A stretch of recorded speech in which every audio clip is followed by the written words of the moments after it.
Hello, children. It's Marmy. And if anybody watches this who doesn't know who I am, my name is Tricia Williams. I'm engaged to Michael Brazil. I am 57 years old. I've had a very full life filled with everything known to man, and except space travel. I've not been to outer space. But the other day I was thrifting, which is a fancy way to say shopping for junk, and I found this little book, The Story of My Life. And I decided that instead of using it as it's supposed to be used as a diary, it has prompts, that I was going to do it video. So the first thing it says is your childhood and your family. It says make an outline of your life, and I'm skipping that because I'm doing this verbally. The very first question is, my family ancestry originates from, I don't know. So I looked it up, and Pitts, I thought this was pretty fantastically funny. It says, the surname Pitts was first found in Dorset at Blandford, a parish in the Union town of Combs Ditch. The church of Blandford, with the exception of the tower, was rebuilt in 1711 by Governor Pitt. And that the name Pitts originally came from Pett, P-E-T-T, in Kent, meaning pit or hollow, because they lived in a low-lying area of Pitt in Hampshire. The surname is derived from the Old English word pit, P-Y-T-T, turned into P-E-T-T, then it turned into P-I-T-T, and somebody added an S because I guess there was more than one of these pit dwellers. And that is from whence my father's origins come from. I haven't looked mothers up, but I did think it was interesting when I scrolled down to the part that it was talking about migration, and it said that in the 17th century, it listed some of the first Pitts to arrive in Virginia and Massachusetts. But then in the 18th century, Philip Pitts with one L, which is interesting because I had a big brother, Philip, with one L. But I really don't think my parents looked into their ancestry and tried to name us, give us names of our ancestors. So anyway, but Philip Pitts with one L landed in Virginia in 1702. And Rebecca Pitts, who Susan's middle name is Rebecca, and Pete's youngest daughter is Rebecca, landed in Virginia in 1713. Okay, that's all I know about that. So we can turn the page. How and where did your grandparents meet? I don't know. I'm sad to say I have no idea. Ugh. I wish I would found this book when I was, Landon, Davin, Ellie's age. Like, if I had known, when my parents were alive and could have these conversations with me, that I would care about this stuff, I sure would have asked them.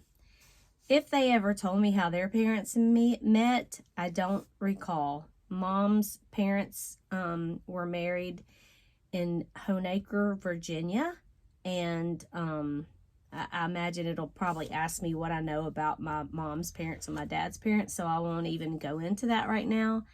I have no idea how they met or how old they were when they got married. I do know that Dad's parents were both from Montgomery, Alabama, or at least that's where they raised Dad and his other siblings, and that Mama was, I believe, 17 years younger than Papa. He was considerably older than her. Okay, I have no idea how my grandparents met. What events happened in history the year you were born?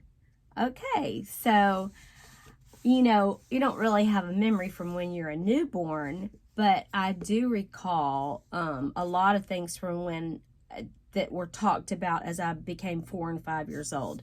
But I looked up 1962 history and trivia and fun facts, and the top song was I Can't Stop Loving You by Ray Charles. I don't remember that. I mean, I know that song. The big movies included How the West Was Won, Bon Voyage, and The Manchurian Candidate.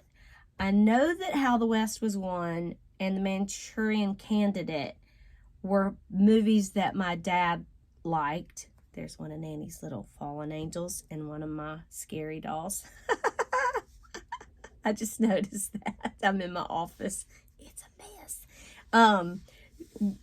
But I've heard Dad talk about those movies, but I don't think I've seen any one of them. The price of a Ford Galaxy in 1962 was $2,645, and that was a nice car. My dad sold cars, but he never sold Fords. He did not care for them very much.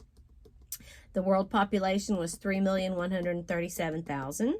The LED light was invented in 1962. The mashed potato dance and the twist were the two most popular dances. I have done the twist many times, so have you. The shortest Oscar speech ever given was given in 1962 by Patty Duke. She was 16 years old, and she went up to the podium and she said, "Thank you," and she walked away. Yay, Patty! Woohoo! I think that's funny. Let's see. Jack Nicklaus won the U.S. Open. Josh, you'd be interested in that. We don't care about Wimbledon. NCAA football champions USC. Oh, that's not South Carolina. That's California. Okay, let's see. Anything else that we care about? Famous quotes. Here's Johnny from Ed McMahon on The Tonight Show with Johnny Carson. People now that say, "Here's Johnny," are quoting The Shining. It actually came from The Tonight Show. Think Small was Volkswagen's catchphrase.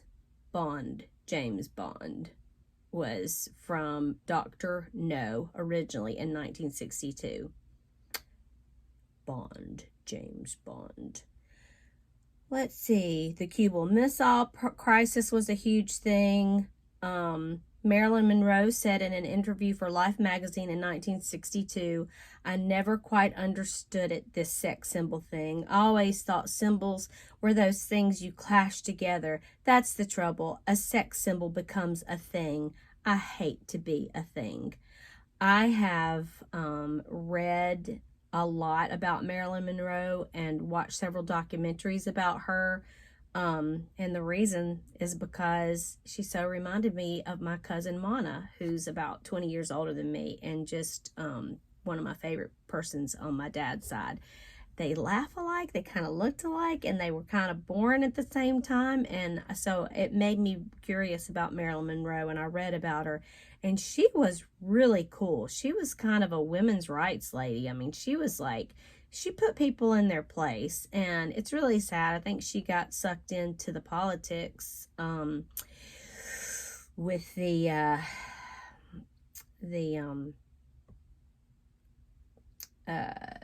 President Kennedy and his brother. I think she got involved with them, and it ended up being her demise.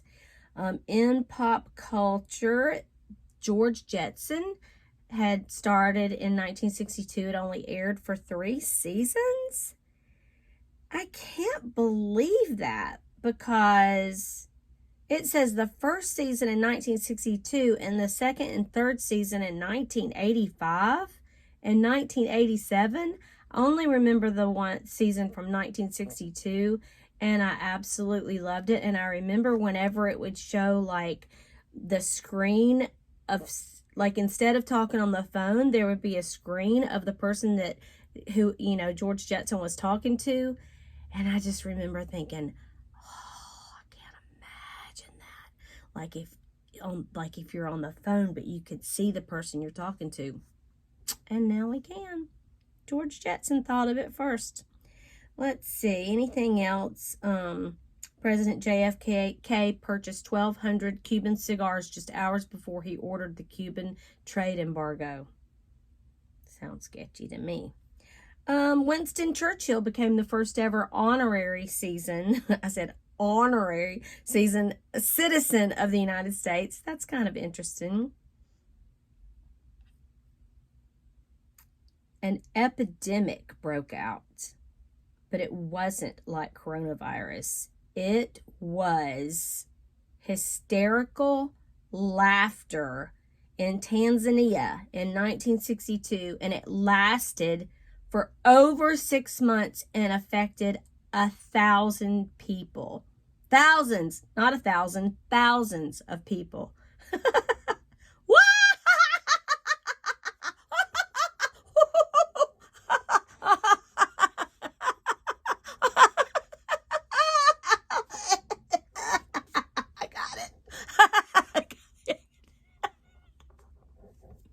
I'm picturing it.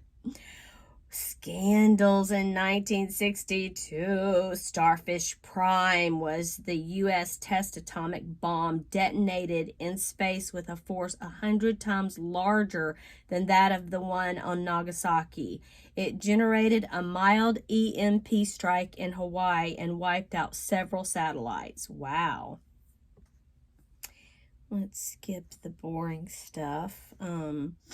Okay, let me scroll down. The biggest television shows in 1962 were the Beverly Hillbillies, Candid Camera, Red Skelton Show, Bonanza, The Lucy Show, Andy Griffith Show, Ben Casey, I don't know what that is, The Danny Thomas Show, and The Dick Van Dyke Show, and Gunsmoke. So I have memories of each of these, and then I'm going to wrap it up because I'm only going to do this for 15 minutes each time. So it is going to take us a long time, many videos to get through this book, but we're going to do it. Okay, the Beverly Hillbillies. That was one of the funnest shows. I absolutely love the Beverly Hillbillies. It was so goofy and so funny and so sweet that country hillbillies struck gold and then moved to Beverly Hills and were millionaires, but they were uncouth and they were not polite and they got on everybody's nerves, but they were just Jed Clampett had the Midas touch. And this is super, super corny, but it's sort of like reminded me of Papa because, you know, here he was from, I started to say Dothan. He was from Montgomery, Alabama, and they grew up poor on a farm, but he just kept selling. He started selling cars, and the first car that he sold was the only car he had. He bought a beat up car, cleaned it up, put some new spark plugs, and you know, sold it for a profit. And he was like, that was easy, I'm gonna do that again. So he did it again, and then he did it again, and then he said his first office was the glove box of a car. And he ended up being, you know, and I'm sure we'll talk all about this later, but he ended up owning the first Toyota dealership in Spartanburg, South Carolina. And he became a millionaire. And but he was still just a good old country boy, and they grew vegetables, and Mother sewed all our clothes, and Daddy would say, you know that you can go to the store and buy the girls whatever you want. You don't have to sit here and sew their recital dress for a week. And Mother would be like, I don't like the way they're made. That's just silly. Why would I do that? Okay. Candid Camera, have little memories of that old show. That was funny. But Red Skelton, kids, please get on YouTube and just watch a couple of the old Red Skelton skits. That's funny. It was never dirty. It was never suggestive. It was never political. It was just goofball, goofy goofness. And I loved him for it. And as a little girl, I giggled my ass off. Bonanza, I remember it slightly. The Lucy Show was, you know, it was a classic. I mean, it was just everything. They had It just was the epitome of a fun, old-timey, sweet family show. Lots of fun. Andy Griffith's show, we watched that a good bit. Gunsmoke was the one that I was getting down to. I don't remember the Danny Thomas show. Have vague memories of the Dick Van Dyke show. But Gunsmoke came on Sunday evenings. And, you know, I grew up in a very, very, very strict, conservative, religious household. And so we went to church when the doors were open. If there was a service, we were there. So we went every single Sunday morning, and then we were home for the afternoon, and then we went back on Sunday night, every Sunday night. And we got out, I want to say around 8, you know, like between 8 and 8:30. I think Sunday night church started at 6, and we would always, you know, hang out and chit chat with our friends, or Daddy would have an elders meeting, and then we would talk Daddy into going to McDonald's. And there were no drive-thrus. You had to get out and go in, and he would fuss and complain the whole time. He would say, "I can't believe y'all like those little dried up pieces of rubber. It tastes like dry rubber. I can't believe y'all like those. Oh, they're just nasty. So silly." But we loved them. And so we would get a bag of cheeseburgers and fries, and that's all we would get. And then we would go home, and we'd be so excited. Mother would get out paper plates, and we'd all get some french fries and some cheeseburgers. And we would, you know, we only had one TV in the entire house. And it was like a big old, you know, box TV. And I think it had legs on it, because I can remember that I would lay up under the TV and put my little feet up on the bottom of the TV. And I had to be under 5, because around age 5 we moved out to the farm. But I have those memories of eating that McDonald's cheeseburger and having my little feet up on the end of the TV. And it was, I think it was black and white. I don't know. We had color back then. Color came around in the 40s. So, but in my mind, I want it to be black and white. It wasn't. It was color, but probably a little grainy. Like you would get maybe all of 3 channels. You know, there wasn't cable, so it was just like, I don't know what you call that, direct access. I don't know. Forget I even mentioned anything about that, because I don't know anything about how to talk about that. We only got 3 local channels, and I didn't even understand Gunsmoke. I didn't give a rat's ass about Gunsmoke, but I would just eat that cheeseburger, and it would be the entire family. There was just this little window of time in my life when there was 8 people in the household, because David, my oldest brother, was 17 when I was born. We have surpassed 15 minutes, so that's all for this episode. Episode 1 has launched. Yeah! All right, hold me to it. I'm going to do this entire book for you guys, because I think it'll be fun.